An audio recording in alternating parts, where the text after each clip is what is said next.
Buenas, buenas. 7 de abril, 11:40 de la noche. Este video lo voy a programar para que se publique mañana temprano, tipo 5 de la mañana probablemente.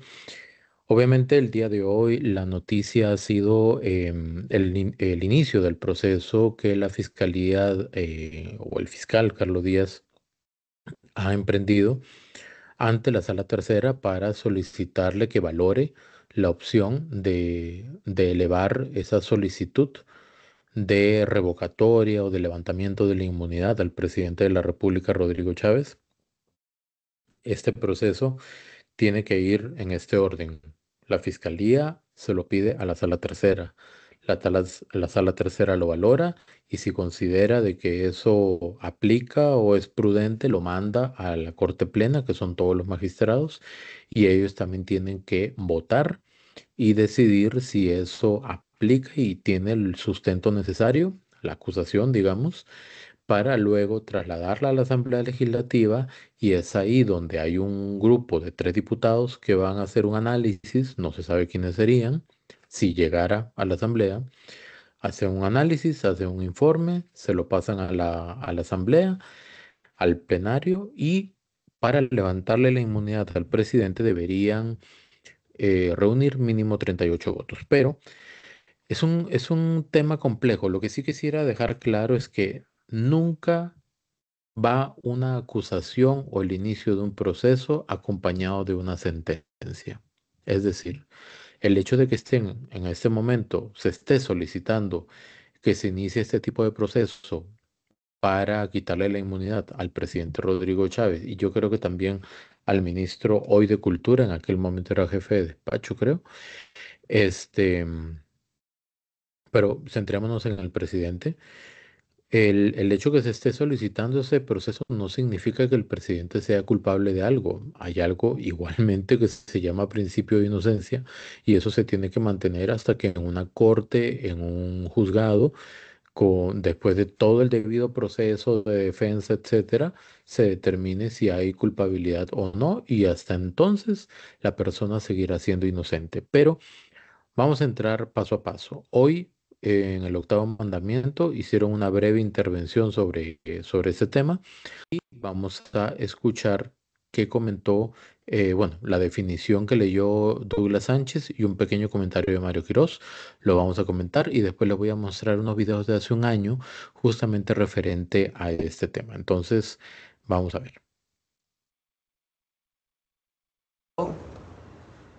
También hay que uno abrir los ojos y ver las cosas que están sucediendo. Expliquémosle a la gente nada más. Voy a leer lo que es el presunto delito de concusión o concusión en este caso. Esa falta es penada en el artículo 355 del Código Penal que castiga con prisión al funcionario público que, abusando de su calidad o de sus funciones, obligara o indujere a alguien a dar o prometer indebidamente para sí o para un tercero un bien o un beneficio patrimonial. Esa es la Entonces, la parte definición. del audio de Patricia Navarro, la exministra, donde el presidente dice, démosle un cariñito. Ujú. Ok, entonces básicamente el delito de concusión, que es el que se le está achacando al presidente, de alguna manera, digamos, o que es el motivo que inicia todo ese proceso, es básicamente que el presidente, en palabras más, palabras menos, le dijo a Cristian Bulgarelli, usted va a hacer el contrato así para que finalmente le dé $32.000 a Federico Cruz Choreco. Básicamente, en eso consistiría el delito de concusión. Y hay que tener algo claro, ese tema de los $32.000, de ese dinero que habría recibido Choreco o iba a recibir Choreco, no sé, em, eso sale hasta ahorita. Si hacemos memoria, este tema del BCIE, de la plata que dio del BCIE y cómo se utilizó y los famosos audios captados ilegalmente por parte de la ex ministra de Comunicación, Patricia Navarro, eso salió hace un año. Y de hecho hay un proceso legal, si no me equivoco, en el que se está acusando a doña Patricia Navarro, si no me equivoco, creo que el presidente lo había mencionado, por la captación ilegal, indebida de esos audios, porque no se pueden grabar audios de conversaciones privadas sin la autorización de las personas. ¿Ok? Eso hay que tenerlo claro. Por lo menos el presidente anunció que procedería legalmente. No sabemos si procedió finalmente o no, o por lo menos pues no lo recuerdo. Entonces, aquí comenta Douglas cuál es exactamente el delito, el delito o la falta, ¿verdad? De concusión. Ya lo tenemos claro. Es que el presidente obligó a alguien, en este caso a Christian Bulgarelli, a hacer, pues, beneficiar a alguna persona por medio de esa acción o de ese contrato. Esa es la acusación, es el presunto delito, ¿ok? Porque todo el mundo es inocente hasta que se demuestre lo contrario. Vamos a escuchar un poquito más esos comentarios. ¿Y en qué se tradujo ese cariñito? $32.000, decís. Dice aquí, según la fuente La Nación, $32.000 que Ah, sí, claro. pidió A el favor de presidente que por Choreco. favor se los entregara a Choreco. Sí. Ok, esos $32.000, repito, es un dato nuevo. Es un dato que sale realmente hoy. Vean, cuando hubo una, ya vamos a volver a ese video, cuando hubo una comparecencia, este video es de hace un año, de Cristian Bulgarelli. Ahí le preguntaron, el diputado Ariel Robles le preguntó si Choreco recibió algo, Federico Cruz, vamos a escuchar. Don Federico dijo en algún momento que él se encargaba del tracking. ¿Se encargó finalmente o tuvo que ver en el procedimiento? No, señor, para nada. Federico no tuvo nada que ver No, con eso. no hubo perfiles pensados, digamos, para que los pudiese ocupar don Federico. No, señor, absolutamente. Usted estuvo en una conversación donde el presidente habló de caprichos, que tenía algunos caprichitos, cariñitos, digamos, con este proyecto, y Eh, preguntó sobre Federico Cruz puntualmente, sí, sobre señor. Choreco. No le estoy preguntando nada que no sea público. Sí, Hasta el señor. día de hoy son cosas que son absolutamente públicas y dichas por la Fiscalía como pruebas absolutamente válidas por un Sí, señor. interés público superior.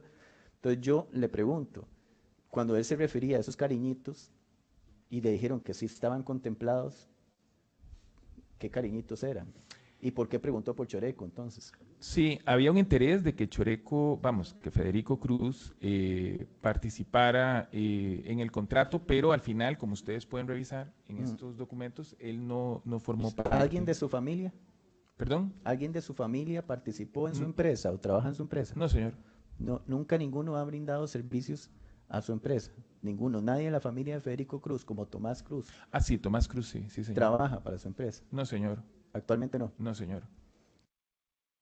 Yo quisiera recordar que en las comparecencias en la Asamblea Legislativa, en las comisiones de la Asamblea Legislativa, se hace un juramento que obliga a la persona a decir la verdad, solo la verdad y nada más que la verdad, digámoslo así, como dicen en las películas.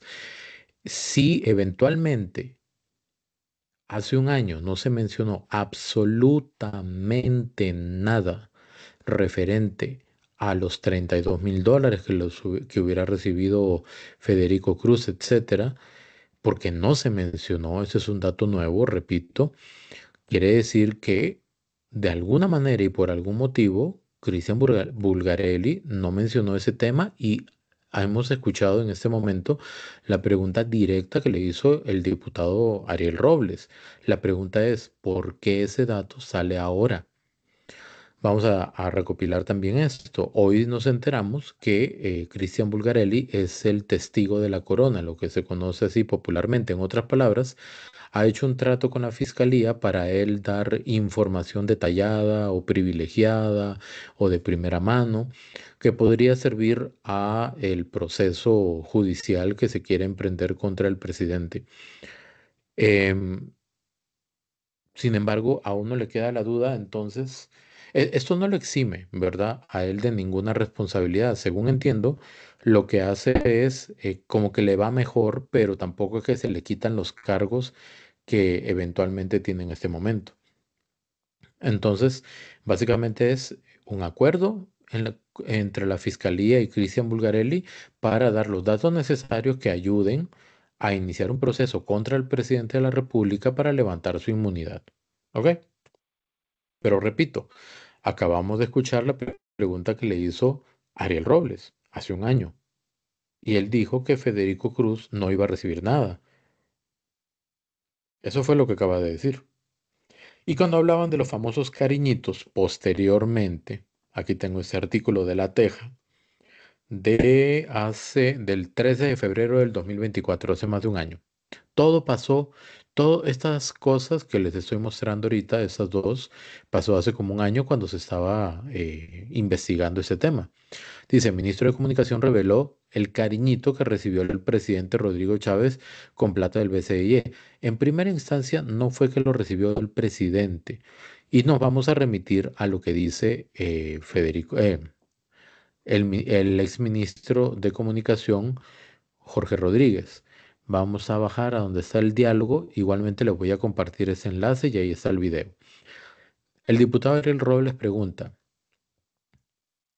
vamos a ver si comienza, aquí.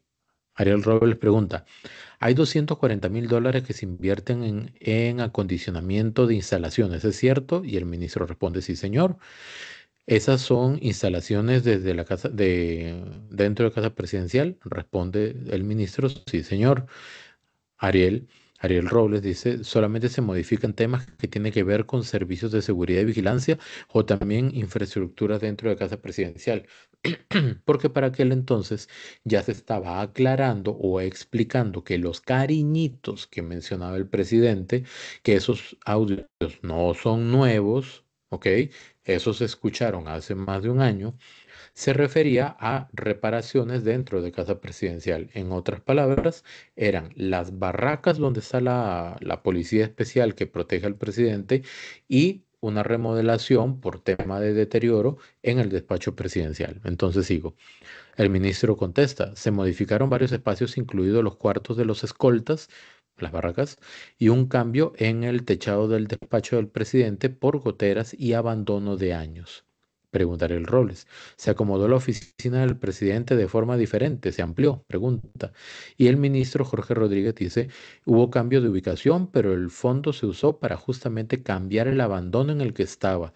Hubo un cambio de ubicación en el mismo piso. Ariel Robles. Es más grande la oficina del presidente ahora y el ministro Jorge Rodríguez dice es un espacio similar al que tenía siempre. Aquí les dejo el enlace de esa noticia por si lo quieren leer y también está el video. Bueno, ahorita no está cargado, pero también está el video de esa conversación que tuvieron. ¿Ok? Volvamos entonces al octavo mandamiento a ver qué opina Mario Quiroz sobre eso. Según el medio La Nación. Claro, ahora habrá que ver la respuesta y cómo se estructura el gobierno de cara a esto. Aunque el presidente algo se olía, porque a mí me pareció el viernes, y vos lo decías, Mario. Algo el presidente adelantó. decía, lo único por lo cual me pueden meter preso es que yo llegue y mate a alguien. Y me digan, aquí ya se acabó, y me meten preso y ya se acabó. O sea, como que uno entre líneas lee un poquito, ¿ah? Dentro, bueno, sí, y agregar algo, pero sí, perdón, Mario. Yo creo eso, de lo que hemos hablado, de esa manifestación que hizo él, como que iba muy en el sentido. Y Douglas y Jorge, también hay que entender que esto tiene un procedimiento, y aquí es donde, digamos, el presidente tiene que estructurar, o hay que ver cómo estructura su narrativa. Primero tienen que enviarlo a la Corte. La Corte podría decidir si hay delito o no. Esto es un primer paso, que el presidente de nuevo ha estado enfrentado a la Corte Plena. Ahí hay Después se va a la Asamblea Legislativa. Si la Corte dice que hay delito, tiene que ir a la Asamblea Legislativa. Pero la Asamblea Legislativa tiene primero que conformar una comisión de 3 diputados, además, para que analice el caso y enviar una recomendación al plenario. ¿Quién va a conformar esa comisión? ¿Qué partidos? ¿Qué diputados? ¿Verdad?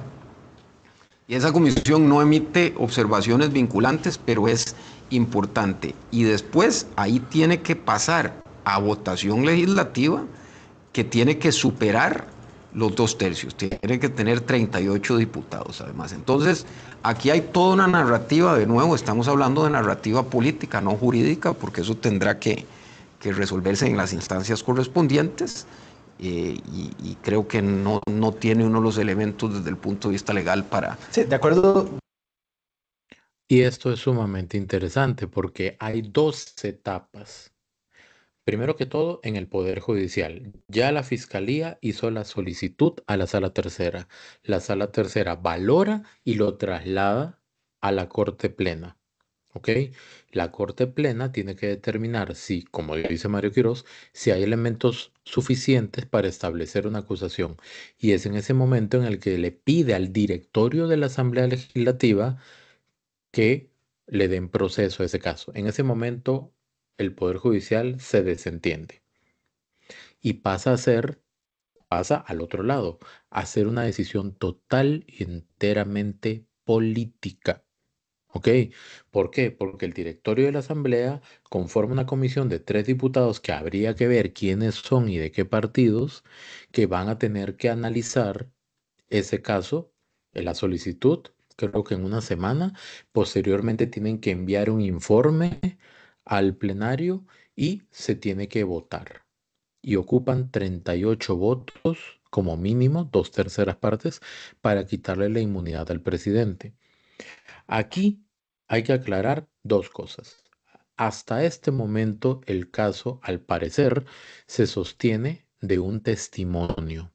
No se sabe nada más. Y es el testimonio de Cristian Bulgarelli, que es un testimonio diferente al que dio hace un año, que lo acabamos de escuchar. Y el tema de los cariñitos, eso ya se había aclarado hace un año.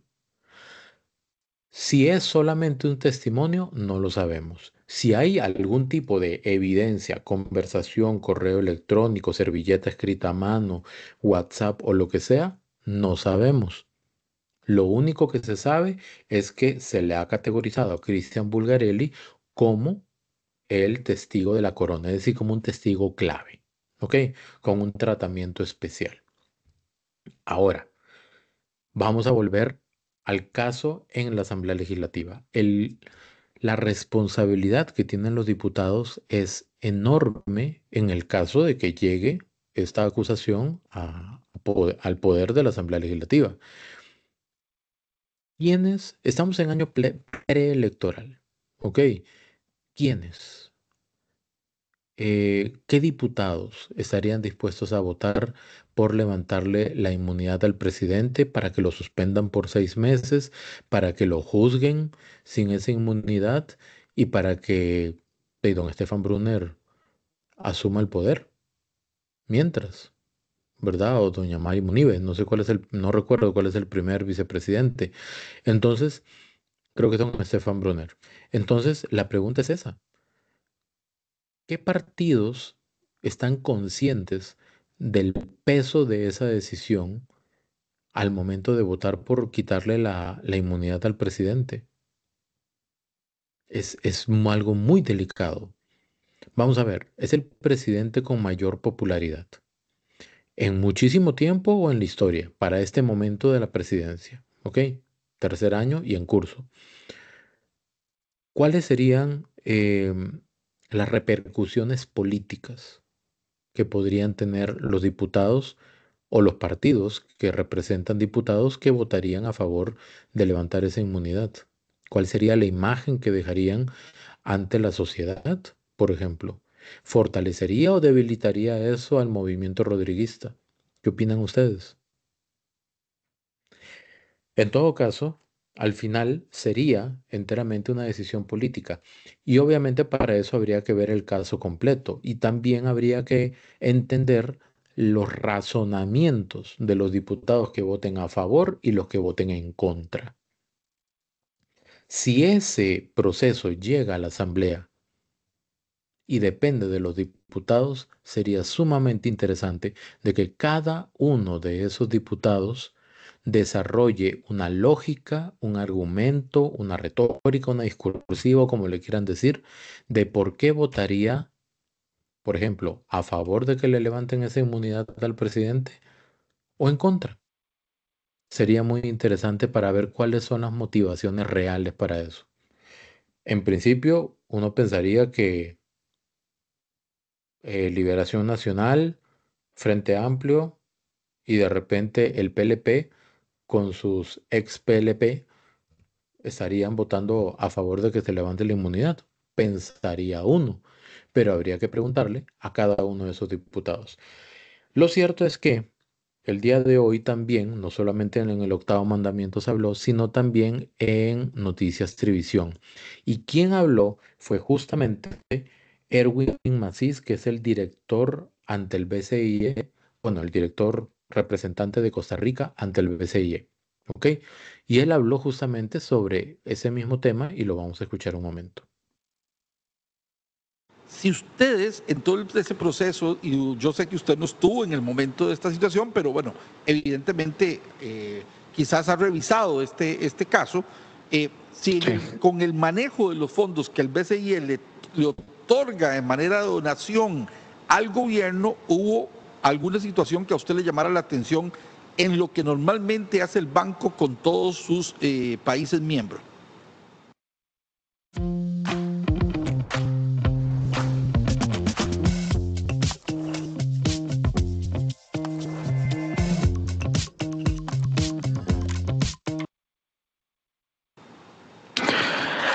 Lo que nosotros, lo que el banco revisó con profundidad fue básicamente lo que les comenté anteriormente, que el señor representante de la productora redactara los términos de referencia y participara en el proceso. Digamos esa fue la parte que el banco, porque era lo único que teníamos hasta el momento. ¿Verdad? Yo desconozco qué más hay, pero digamos, sí me parece extraño que no se haya evidenciado en todas las entrevistas que se hicieron en la Asamblea Legislativa. Porque en la Asamblea Legislativa hubo una comisión, recuerden la comisión, y yo fui 2 veces, todo el mundo iba 2 o 3 en ocasiones. Fue eso? Hace como un año.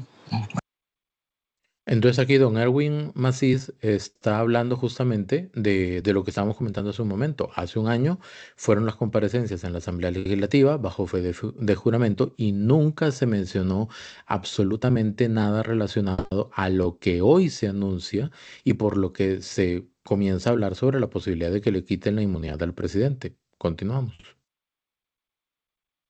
Más o menos 1 año y medio. Un poquito más años. Sí, incluso recuerdo en una de las declaraciones del señor Bulgarelli que él indicó que él no tuvo ningún contacto con ninguna persona del BCIE. Lo menciono porque es importante y porque así fue.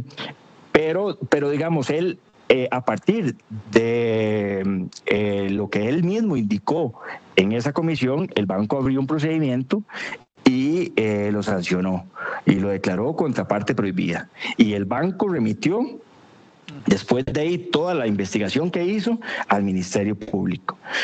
Para nosotros, o para el banco, la línea iba en la lógica de que se desarrollara un procedimiento, digamos, del señor Bulgarelli y posiblemente la señora Patricia Navarro, que en ese momento era como la funcionaria que estaba encargada ministra de Comunicación. De esto, sí. La última. Perdón. Y ahí termina la entrevista. Pero aquí don Erwin hace énfasis en algo muy importante, o sea, no se sabía absolutamente nada. El BCIE tampoco sabía absolutamente nada de lo que hoy se revela, el tema de los $32,000 que se lo dieron a Federico Cruz, etcétera. Al final de cuentas, quiero volver a subrayar algo. Lo que en este momento se conoce es únicamente un testimonio de Cristian Bulgarelli. El día de hoy también circuló un video del restaurante de Sapore Trattoria y otro video grabado por la esposa de Cristian Bulgarelli, que supuestamente sucedió el 24 de marzo, digamos que hace un par de semanas más o menos, por ahí un poquito más, y en la sucursal de Sapore Trattoria en San José Centro, donde estaban Cristian Bulgarelli, la esposa y creo que el abogado o el papá o el abogado es el papá, creo, estaban comiendo en el restaurante y en eso llegó el presidente con doña Pilar y 2 escoltas o 3 y hay un intercambio de palabras. Honestamente, hay versiones de lo que se dijeron. Ok, y así hay que entenderlo. Hay versiones de lo que se dijeron. Lo cierto es que tuvieron una discusión, el presidente se acercó a Bulgarelli, hablaron de cerca, fue un momento tenso. y después se separan y ya cada uno en lo suyo. Sin embargo, no hay un detalle mayor sobre eso. Pero lo curioso es que eso circula el día de hoy, cuando también se anuncia el tema del proceso que se está iniciando. Y el restaurante, cuando se revela el video de seguridad del restaurante, el restaurante emite un comunicado que creo que amerita leer. Dice: el restaurante Zaporeta Toria reafirma su compromiso al ser un espacio de respeto, inclusión y resguardo de la integridad física y moral de todas las personas que nos visitan, así como de su privacidad. Nuestra prioridad es ofrecer un ambiente seguro, cordial y de alta calidad para nuestra clientela. Es por eso que aclaramos que en relación con el video que circula en medios de comunicación sobre un incidente ocurrido el pasado 21, no 24, 21 de marzo en nuestra sede en San José, que dicho material fue suministrado el día 24 de marzo únicamente al Ministerio Público y a solicitud de sus personeros, quienes presentaron las órdenes correspondientes conforme a los procedimientos legales. Quiere decir, con eso el restaurante está diciendo que ellos no han filtrado ni nada por el estilo. Ese video únicamente lo entregaron al Ministerio Público. Y dice: como establecimiento, nos desligamos completamente del contenido del mismo y de su posterior difusión en medios de comunicación y redes sociales. Reiteramos nuestro compromiso con la excelencia en el servicio y con brindar siempre la mejor experiencia a todas nuestras clientas y clientes. Entonces, terminando con esto, yo quisiera hacer una reflexión final y esto me parece sumamente importante. Esta reflexión final va enfocada en lo siguiente. Cuando se desarrolla el inicio de una investigación de este tipo, es solamente eso. Parte del proceso, inicio de una investigación. Pueden haber testimonios, pueden haber indicios o incluso pruebas que presenta una parte y no por eso se está condenando a nadie. A veces algunas personas tienen la mala costumbre de repente o el desatino de alguna manera de escuchar que a alguien lo están acusando de algo y de una vez decimos: sí, él lo hizo o ella lo hizo. Y ese es un error gravísimo. Nadie puede definir la culpabilidad de alguien si no es un juez por medio de una sentencia. Principio de presunción de inocencia. Y eso no puede cambiar. El día que pasemos sobre eso, la sociedad se desarma, porque entonces van a poder acusar a quien sea de lo que sea y de una vez, antes de llegar a un juzgado, ya va a estar condenado socialmente. Y eso no está bien. Número uno. Número dos, el tema de la discusión. Voy a pensar, presumir o suponer que probablemente el presidente de repente ya sabía algo. Podría ser o no, pero ese roce que tuvieron el presidente Rodrigo Chávez y Cristian Bulgarelli, obviamente tiene historia y tiene fondo. ¿Cuál fue? No lo sabemos. Pero eso pasó el 21 de marzo y hoy es 8 de abril y sale justamente esa noticia junto con el video. ¿Será que, como dijo Douglas, el presidente ya se la solía? ¿O algo sabía? ¿O algo le comentaron? Recordemos la última conferencia de prensa. Las últimas conferencias de prensa en las que el presidente ha dicho que personas allegadas le han dicho justamente que parece que hay algún tipo de proceso por parte de la fiscalía en el que se podría iniciar el procedimiento correspondiente para levantar su inmunidad y eventualmente juzgarlo. Eso no sabemos si va a suceder, solamente el tiempo lo va a decir. Pero de ser así, entonces hay que tener claro también, uno, el testimonio de Cristian Bulgarelli hace un año y el que hoy conocemos es totalmente distinto en lo que tiene que ver a ese caso. Totalmente distinto al punto que uno no sabe si el testimonio real es el que dice ahora o es el que dijo en la asamblea, donde declaró bajo fe de juramento. Y me imagino que este testimonio también lo hace bajo fe de juramento. ¿O será que decidió cambiar el testimonio? No sabemos. Lo cierto es también que este proceso va a tener dos etapas.